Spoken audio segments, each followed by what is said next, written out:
Praise the Lord.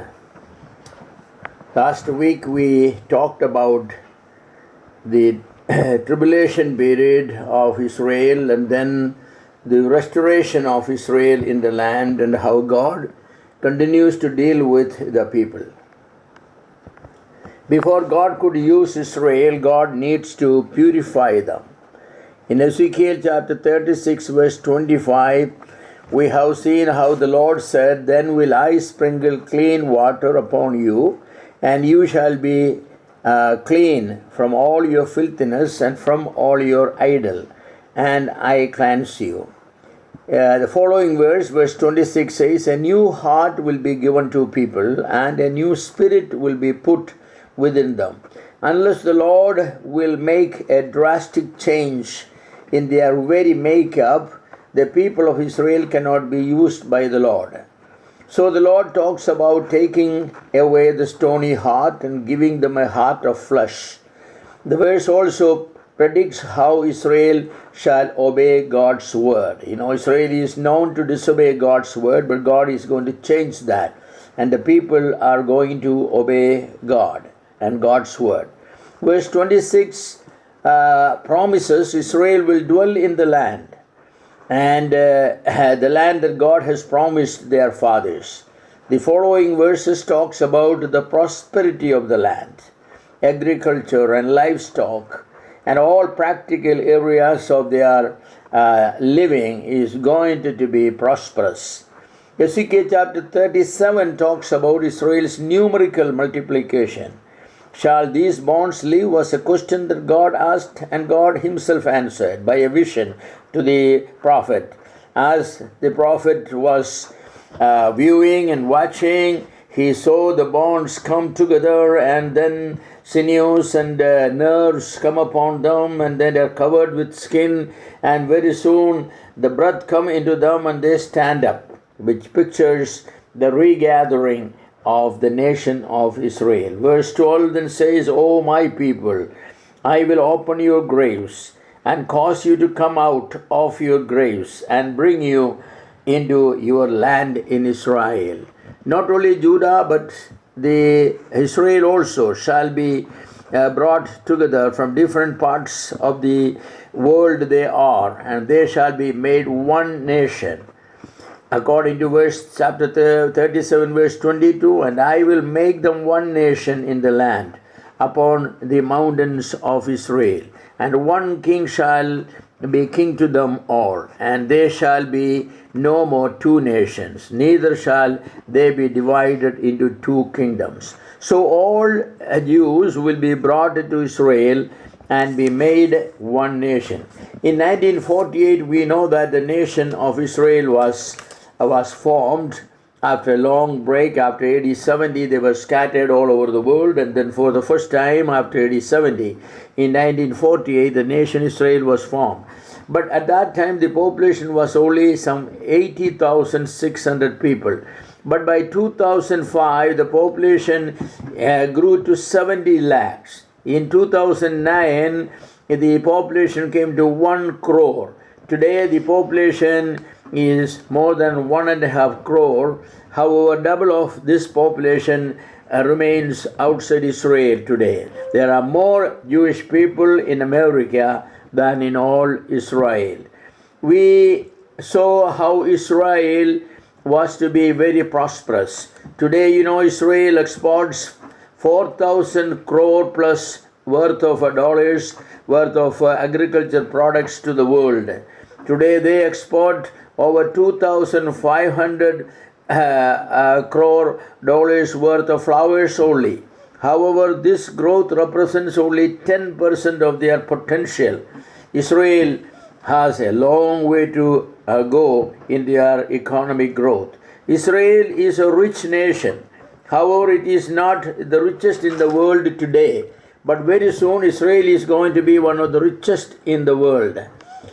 Ezekiel chapter 36 verse 11 says, "And I will multiply upon you men and beasts, and they shall increase and bring fruit, and I will settle you after your old estates, and will be better unto you than at your beginning. That means even they are going to be more prosperous than when they were during the administration of Solomon or Uzziah or Ezekiel, these great successful kings.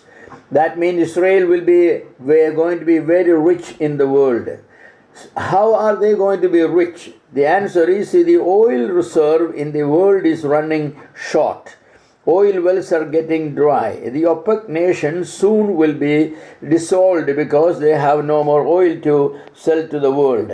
But Israel has not yet started exploring their oil. They have more oil than the Arabs world put together. In Genesis chapter 49 verse 25, we read, even by the God of thy father who shall keep thee, and by the Almighty who shall bless thee, with blessings of heaven above, and then listen, blessings of the deep that lieth under. There are blessings under the earth that are stored for them. It means the oil that lie very deep down in the earth. In Deuteronomy chapter 33 verse 19, for they shall suck of the abundance of the seas and of the treasures hid in the sand. The abundance of the seas and the treasures hid in the sand can mean nothing other than the oil reserve. In chapter 33 verse 24 says, and let him dip his foot in oil. Deuteronomy 32:13 says, and he made him to suck honey out of the rock and oil out of the filthy rock. If you ever visited an oil rig, you know what it means. There's oil all over. It is one of the filthiest places. And that's what's going to happen in Israel. In Isaiah chapter 45 verse 3 says, and I will give thee treasures of darkness and hidden riches of secret places. So Israel has a lot of oil. When the OPEC nations will run short of oil, Israel will start pumping their oil. Israel shall be the richest country for oil. In Ezekiel 38 verse 13 tells us that Israel will be very rich and that neighboring nations shall come to spoil Israel's riches. Ezekiel 38 verse 8 tells us that Israel will be living peacefully because they have all this oil. They are selling oil to other people and they get all this money, and everybody needs Israel, and therefore nobody is going to attack. Chapter 38 verse 12 tells us that the nations all around, they plan to attack Israel because Israel is so rich and they have oil, and these nations want the oil. Israel is basically rich and plentiful. No walls, no gates, and no fear for other people. God has brought them from many places and blessed them with much riches and peace. Today Israel lives in fear, but then they will live peacefully, for God has brought them to the land. But picture is going to change. The world is running, as I said, out of oil, and Europe needs oil. Russia cannot survive winter without oil. Today they get natural gases from Iran. But very soon all these things are going to dry up, and then the attention of the world will turn towards Israel. In Ezekiel 38 and 39, we have the attack planned by Gog and Magog against Israel. Rosh, Meshach, they are all going to come against Israel. They are going to join hands together. We know what Rosh, Meshach are. They are Russia and Moscow. They are all going to come against Israel. They all need Israel's oil and riches. In Ezekiel 38, he explained how many nations shall unite against Israel for her oil and riches. However, Ezekiel 38, 18 and 19, and it shall come to pass at the same time when Gog shall come against the land of Israel, saith the Lord God, that my fury shall come up in my face. Verse 19 tells how a great earthquake shall happen and how the enemies are going to be killed. The army which came to plunder Israel's properties, prosperity, shall have a fight among them on this issue of how to divide the plunder. And as a result, the enemies shall start killing each other, and the Lord shall send pestilence and other natural calamities upon the enemies of Israel. All the enemy is army, and the armies of the nations who came against Israel shall be wiped out by the Lord.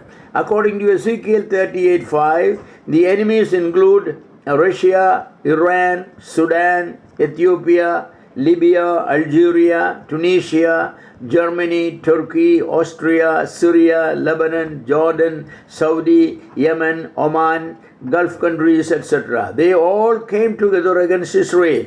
There was no nation to support Israel, but God would save them. Ezekiel 38:13 tells us something very interesting. The Arab nations understand that the intentions of Russia and Iran and some of these nations was not to help the Arabs against Israel. They came with this intention of looting the riches of Israel. When they understand that, they are angry with the Russians and the Iranians and all. That's where the fight starts among them. This understanding of the Arabs turned them against Russia, and they each other take swords against one another. So there was great slaughter. The power of these countries is completely lost. Natural calamities, wrath of God, mutual fighting, etc. made Gog and Magog, Rosh and Meshach, they are completely destroyed. It took 7 months to clean up the land of Israel according to the prophetical words. However, this war is not the last one. There is going to another one, the Armageddon. Revelation chapter 16 and 19 talks about this. In Daniel also we have reference to it. Now the Arab nations want oil. Their oil is finished. Israel got oil. So they are willing to make any compromise with Israel on oil. This is where the Antichrist come to the scene. He works as a mediator. He gets the Arabs and Israel around the table to talk the matter over. Israel will have one major demand. They want their temple to be built. If Arabs would agree for that, then oil will be given to them. The Arabs have no choice but to agree because they cannot survive without oil. So they are already defeated and they want oil, so they agree. So Israel would build the temple. Arabs would get all the oil, so both are happy.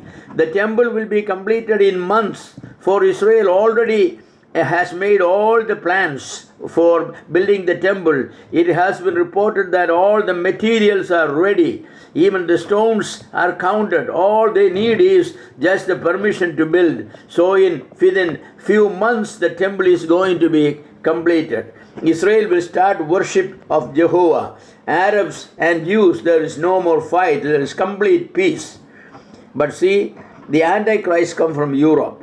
Out of the 10 horn of the beast, the Antichrist comes. The little horn that would pull out 3 other horns, that's the Antichrist. So the peace treaty makes the Antichrist a great man of peace. Everybody loves him because war is ceased and there is peace in Middle East. For many, many decades, Middle East was a boiling pot, but now it is a very peaceful place. But there is a problem. This agreement Antichrist has made with Arabs and the Jews, it angered the Europeans because Europe doesn't get any oil now. They need oil. The winter is very terrible. They cannot survive without oil.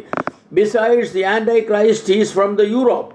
He is from the Europe, but the benefit of the treaty goes to the Arabs only. So the Europe gets very angry against the Antichrist. They say that we will destroy you because you being one of our person, you have given all the oil to the Arabs. So cancel that treaty. How to cancel it? Yes, they find out a way.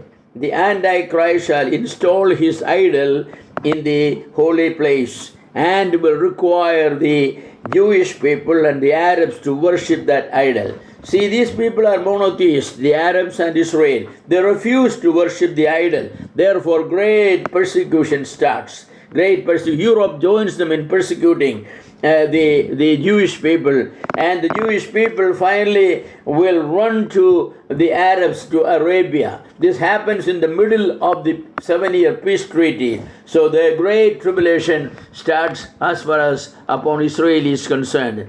Now, this persecution or the great tribulation is so great that, towards the end of it, Israel and the Arab people, they can stand it no more. They groan out of it and they will cry, God, why don't you save us? God, why don't you save us? Lord is not going to keep silent, because God wants to prepare these people. God wants to bring them to repentance. So this is the best time God wants to bring them to repentance. See, so God is bringing them, or taking the Israel and the Arabs through the tribulation, so that they will turn to God, and they have indeed turned to God. So we will close it today, and God willing, next week we'll talk more about the concluding part of this event, the great tribulation, how it ends, and how God is going to convert Israel and also the Arab countries. Let us be ready, for the Lord's coming is at hand. Let's get ready. May the Lord help us. May the Lord bless us with these thoughts. Amen.